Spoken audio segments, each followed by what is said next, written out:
নজর রাখবো ডিএ মঞ্চে, সেখানে পৌঁছে গিয়েছেন বিরোধী দলনেতা শুভেন্দু অধিকারী।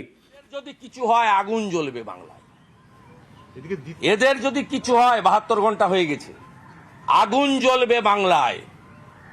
আর আমি ভাস্কর বাবু সহ সমস্ত দাদাদের সব বলে যাচ্ছি, যেভাবে করছেন সব ফ্লাগ সরিয়ে দিয়ে ডাকুন নবান্ন অভিযান।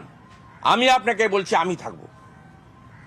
আমার দল কেন্দ্রীয় স্তরে অমিত শাহজির উপস্থিতিতে বলে গেছে যে সংগ্রামী যৌথ মঞ্চ যখন যেভাবে ডাকবে, যে থাকবে, যে পারবে সাহায্য করবে। আমাদের কোনো কন্ডিশন নেই।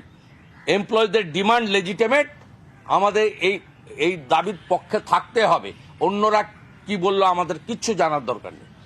আনকন্ডিশনাল সাপোর্ট আছে আমাদের, এবং আমরা কর্মচারী পরিষদ সংগ্রামী যৌথ মঞ্চের সঙ্গে আছে। তাদের স্ট্রেংথ যাই হোক, ছোট হলেও তারা আছে। তারা সুপ্রিম কোর্টে মিসেলিনিয়াসে ছিল মামলা, আমরা পরমজিৎ পাটিওয়ালা, বাঁশরি স্বরাজকে দিয়েছিলাম।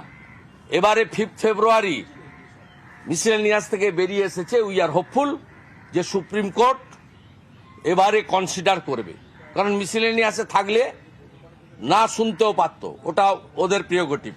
যেহেতু মিসেলিনিয়াস থেকে গত হিয়ারিংয়ে আমরা বের করে আনতে পেরেছি নভেম্বর মাসে, সেই জন্য এবারে 5 ফেব্রুয়ারি আমাদের হিয়ারিং হবে। আমাদেরও লয়াররা থাকবে, বিকাশ দ্বারাও থাকবে। সবাই মিলে আমরা একসঙ্গে এদের অধিকার আদায়ের জন্য লড়ব। মমতা বন্দ্যোপাধ্যায় কিছুদিন আগেই বলেছেন যারা আন্দোলন